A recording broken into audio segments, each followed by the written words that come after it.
Saudara, Anda menyaksikan Kompas Bisnis bersama saya Putri Oktaviani. Tak hanya Pati, kenaikan tarif pajak bumi dan bangunan atau PBB juga terjadi di sejumlah daerah. Kebijakan ini dinilai membebani warga, sekaligus memicu gelombang protes oleh masyarakat. Sementara pemerintah pusat menepis bahwa kenaikan pajak karena kurangnya anggaran dari pemerintah.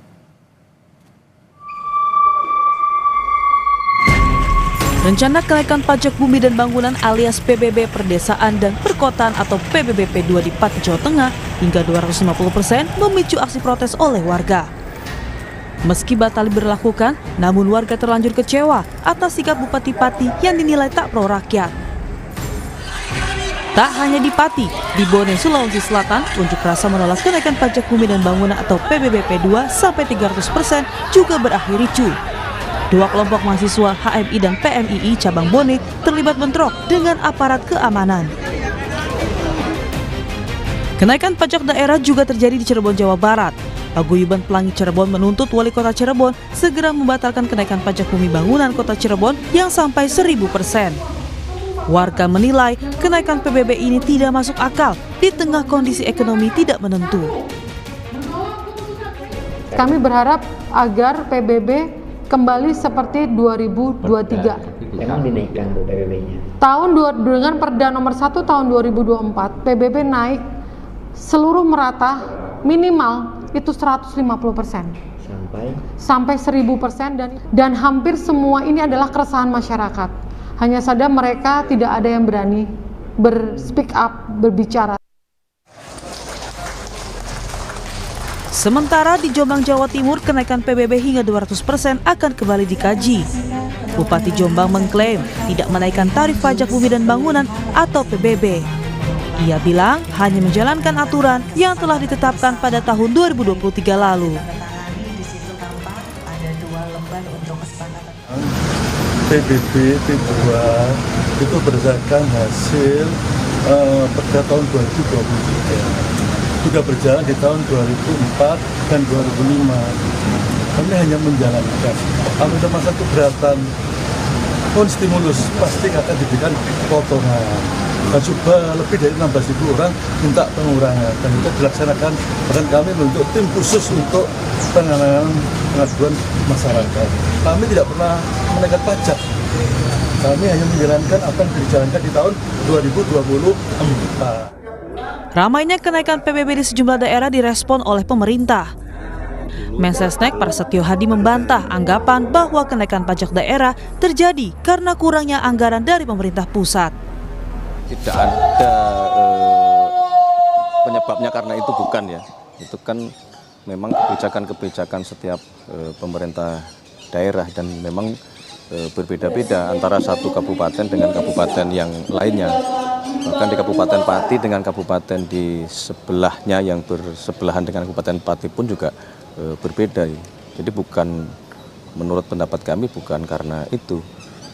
Kalaupun ada rencana atau kebijakan kenaikan PBB di daerah masing-masing. Kami kemarin konsultasi dengan Menteri Dalam Negeri, memang koordinasinya bukan dalam rangka mencari rumusannya, tidak sebenarnya, karena memang itu kan menjadi kebijakan dari setiap pemerintah daerah. Tapi bahwa koordinasinya setelah kemudian kebijakan itu dirasa menimbulkan masalah, nah disitulah kemudian kita sangat berkoordinasi sangat intens. Gelombang protes kenaikan pajak terjadi di banyak daerah. Pemerintah harus membuktikan bahwa masalahnya bukan karena efisiensi anggaran transfer daerah. Sedangkan jika persoalannya adalah ruang fiskal daerah yang terbatas, segera cari solusi. Petakan mana daerah yang punya kapasitas fiskal tinggi, rendah, dan sedang. Tim Liputan Kompas TV.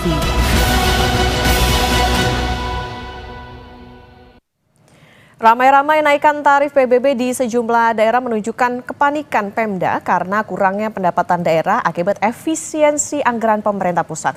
Protes berujung ricuh pun tak terelakkan. Lantas apa solusi yang harus diberikan Pemda agar pajak daerah tak membebani warganya? Kita bahas bersama ekonom Universitas Diponegoro, Esther Sri Astuti. Selamat pagi, Bu Esther. Pagi, Mbak Putri.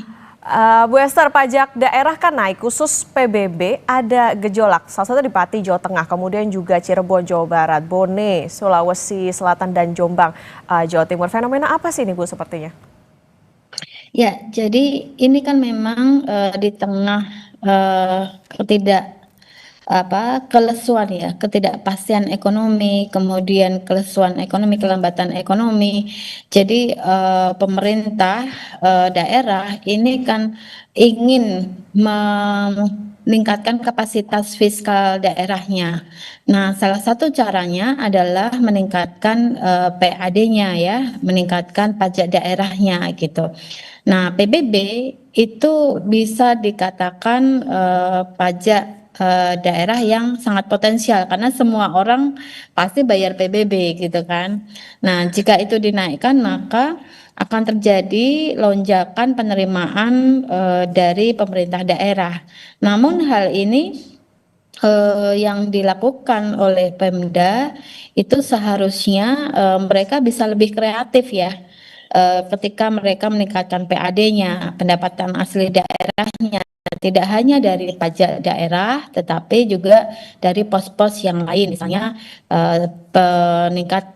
peningkatan penerimaan dari sektor pariwisata, kemudian industri kreatif dan seterusnya. Begitu, Mbak Putri. Oke, ada kelusuan ekonomi yang terjadi. Nah, apakah Bu Esther ini jadi bisa dikatakan bentuk kepanikannya Pemda karena fiskal mereka tipis atau bahkan berangkasnya kosong? Kalau kita ingat kan ada kebijakan-kebijakan yang memang diturunkan dari pemerintah pusat ke daerah gitu. Jadi untuk membiayainya ya mau nggak mau itu tadi nambah PAD-nya dengan cara itu. Ya, kalau kita lihat dari proporsi dari PAD terhadap penerimaan daerah ini hanya sangat kecil ya, hanya berkisar 1% ya. 1,35, 1,2% ya. Jadi hanya berkisar 1%. Nah, sebenarnya problem ini sudah berlangsung lama gitu. Tetapi kan kita ini mencuat isunya ya. Dicuatkan sekarang karena memang kondisi ekonomi ini sedang lesu, tapi pemerintah daerah tetap meningkatkan pajak. Nah, ini yang menjadi problem. Nah, problem apa saja yang ada di fiskal daerah ini? Misalnya salah satunya adalah belanja dari daerah ini kurang efektif ya menurut saya, karena lebih banyak didominasi oleh belanja rutin. Sementara seharusnya kalau ingin meningkatkan pertumbuhan ekonomi, maka harus meningkatkan belanja modal lebih besar daripada belanja rutin. Belanja rutin itu misalnya untuk belanja pegawai, kemudian maintenance dan seterusnya ya. Nah, yang kedua, belanja yang tidak produktif ini ya, ini porsinya kurang lebih sekitar 30-an% gitu ya. Jadi harusnya lebih spending money gitu, government spendingnya itu lebih banyak ke belanja infrastruktur misalnya, belanja untuk layanan publik gitu ya, yang kemudian masyarakat ini menikmati. Nah, sementara kalau kita lihat di masyarakat bayar pajak terus tapi tidak menikmati gitu kan. Nah, ini kan jadi problem. Padahal kondisi ekonomi ini masih melambat. Itu sih Mbak Putri. Oke, artinya yang jadi pertanyaan sebetulnya timbal baliknya kalau misalnya pajaknya dinaikkan seperti apa gitu Bu Esther ya? Betul, betul. Oke, Bu Esther, balik lagi ke pertanyaan dasar. Ini sebagai wawasan publik sebetulnya. Mekanisme pembiayaan atau operasional Pemda ini tuh seperti apa sih? Sumber uangnya itu dari mana aja sebetulnya? Tapi nggak serta-merta cuma dari PBB aja dong Bu berarti? Betul, betul. Jadi sebenarnya kalau kita bicara penerimaan daerah, ini tidak hanya dari pendapatan asli daerah atau kita sebut dengan PAD, tetapi ada dana perimbangan gitu kan. Dana perimbangan ini bisa dana alokasi khusus, dana alokasi umum gitu ya. Terus kemudian ada penerimaan lain-lain ya. Misalnya ya transfer ke daerah TKDD gitu ya. Dan beberapa pos-pos anggaran yang lain. Nah, tapi memang porsi dari PAD ini sangat kecil gitu dibandingkan dengan dana perimbangan daerah, maksudnya uang pemerintah pusat yang ditransfer ke daerah gitu. Nah, sehingga kedepannya maka ini bagaimana caranya untuk bisa meningkatkan PAD? Ini sudah problem lama tetapi tidak solve gitu. Oke. Nah, Bu Esther gini, kami mau mengonfirmasi. Jadi ini kan ada beberapa daerah yang bahkan punya ide gitu menaikkan bahkan tadi misalnya di Pati naik sampai 250%, tapi di satu sisi ada undang-undang hubungan keuangan pemerintah pusat dan pemerintah daerah ini bahwa Pemda itu tidak boleh menaikkan lebih dari 100% dari sebelumnya. Nah, ini penjelasannya seperti apa sih Bu Esther sebetulnya? Iya, berarti kan ada limitasi buat Pemda untuk tidak menaikkan pajak daerah semena-mena gitu kan. Nah, artinya di sini Pemda dituntut untuk berkreasi gitu, untuk bisa meningkatkan pendapatan asli daerahnya gitu, dibandingkan rely on pada dana perimbangan pusat gitu kan. Nah, tapi yang harus didorong itu adalah bagaimana sih caranya Pemda ini untuk bisa meningkatkan PAD-nya gitu. Nah, ini harus dikasih satu guideline, dikasih insentif misalnya. Kalau memang PAD-nya lebih tinggi ya kasih insentif. Tapi kalau memang PAD-nya biasa aja, nah ini yang harus dorong gitu ya. Oke, tapi artinya berarti dengan menaikkan lebih dari, let's say lebih dari 100% ini menjadi keputusan yang tidak tepat ya Bu, meskipun dikatakan kasnya di kosong atau bahkan susah cari alternatif pembiayaan lain. Iya, karena kan sudah ada undang-undang yang menjelaskan bahwa tidak bisa kan menaikkan PBB lebih dari 100%. Nah, kalau itu dilanggar, nah ini kan berarti suatu inkonsistensi ya kebijakan. Oke, Bu Esther, nanti kita lanjutkan kembali dan saudara tetap bersama kami di Kompas Bisnis.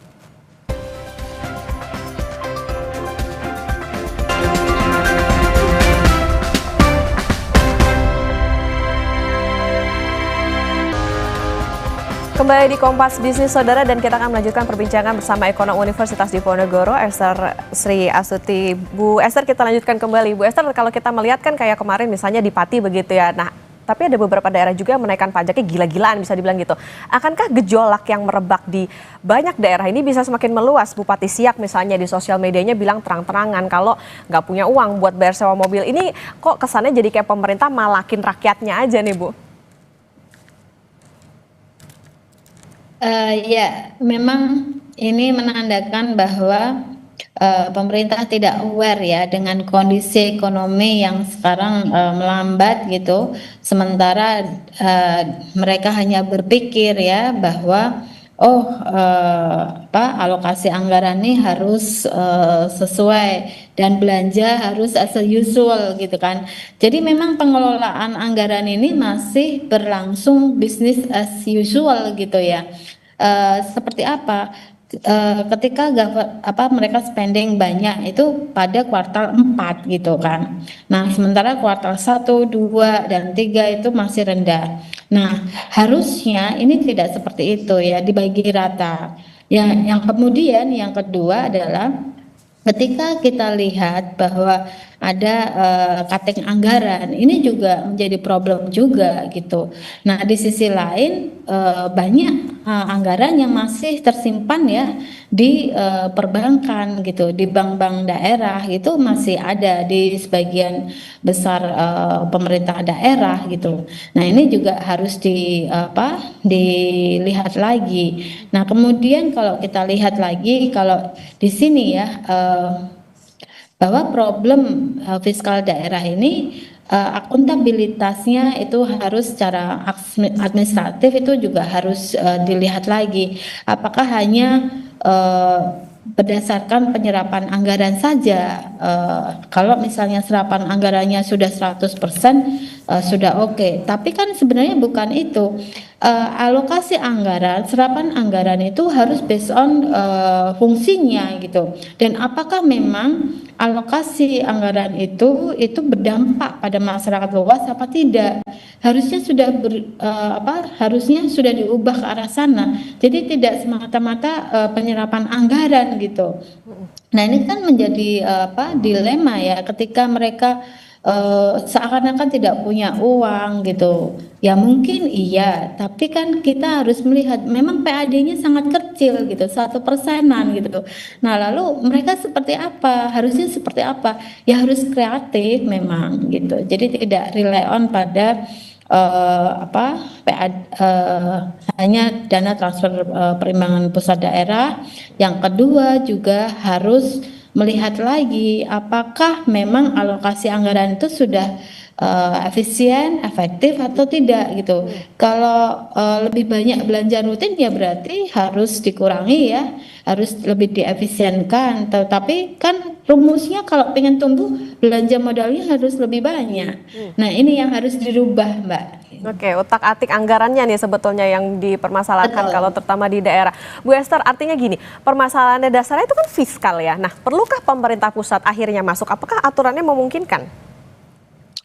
Ya tinggal dikunci saja di pemerintah pusat untuk serapan anggaran, untuk disbursement anggaran itu ini harus peruntukannya harus sesuai dengan KPI gitu ya. Misalnya kalau alokasi anggaran untuk infrastruktur, berapa tenaga kerja yang harus bisa diserap, kemudian bagaimana kualitas dari infrastrukturnya, kemudian dampaknya setelah ada pembangunan infrastruktur itu misalnya katakanlah jalan ya, itu seperti apa. Ini kan tidak ada evaluasi setelah anggaran itu dikeluarkan gitu.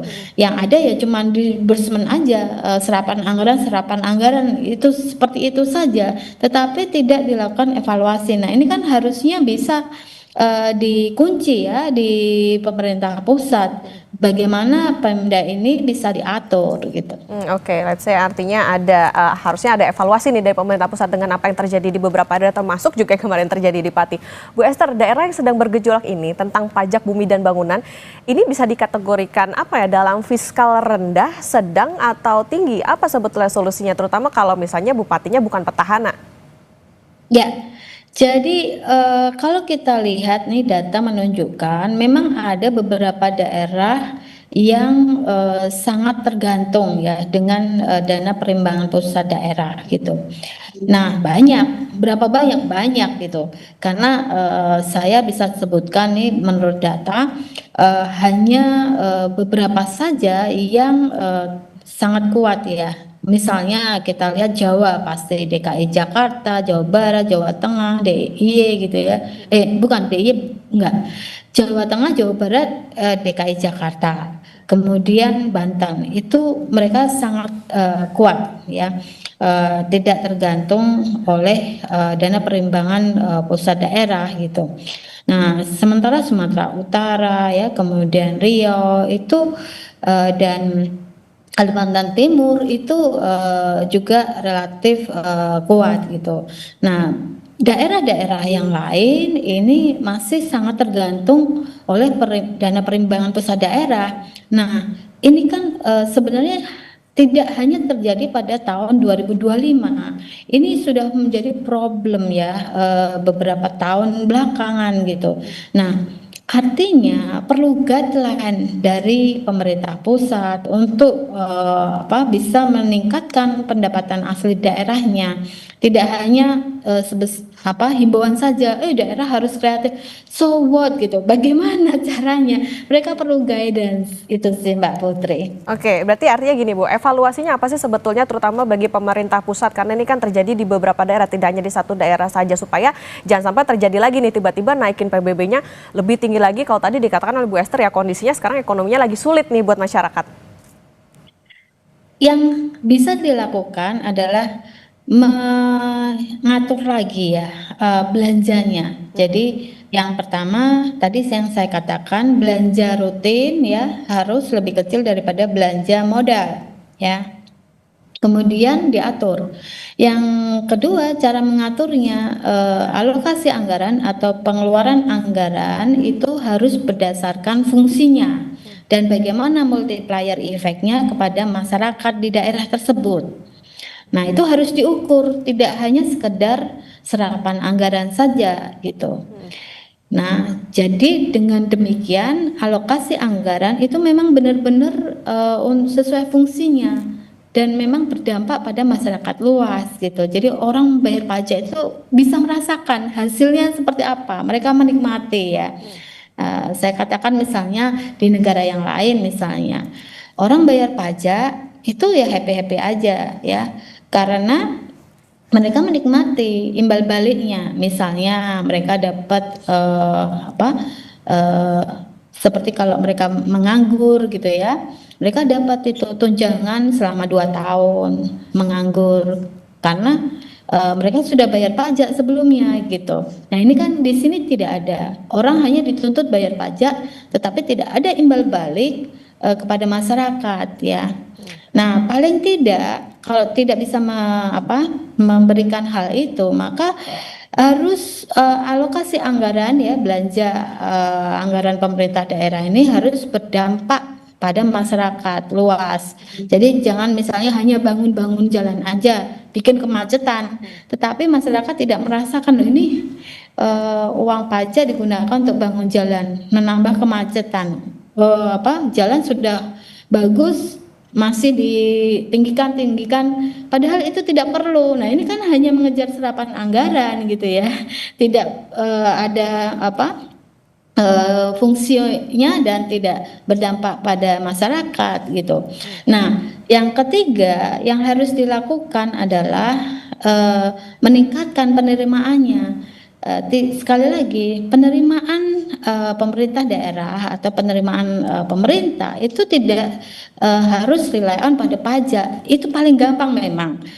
Untuk bisa meningkatkan PAD-nya itu majekin rakyat itu yang paling mudah. Nah ini di sini Pemda harus kreatif gitu ya, tidak harus rely on pada pajak, tetapi mungkin ada pos-pos yang lain, misalnya mendorong industri manufaktur yang ada di sana sehingga ekspornya meningkat ya, tercipta lapangan pekerjaan, kemudian di sana juga bisa masyarakat juga bisa lebih sejahtera gitu. Jadi itu yang dilakukan, harus mengatur anggarannya dan bagaimana cara untuk bisa meningkatkan PAD-nya gitu, pendapatan asli daerahnya. Itu sih Mbak. Oke, baik. Berarti ini menjadi evaluasi juga bagi pemerintah daerah untuk bisa meningkatkan pendapatan asli daerahnya, utak-atiknya gimana alokasinya, jangan cuman kesannya nih kayak cuman balik lagi malakin rakyatnya aja, apalagi kalau dampak atau misalnya hasil dari pajaknya itu nggak berasa. Ini tentu perlu perhatian dan juga evaluasi yang mendalam dari pemerintah pusat. Terima kasih Ekonom Universitas Diponegoro Ibu Esther Sri Astuti sudah bersama di Kompas Media. Sehat selalu Bu Esther.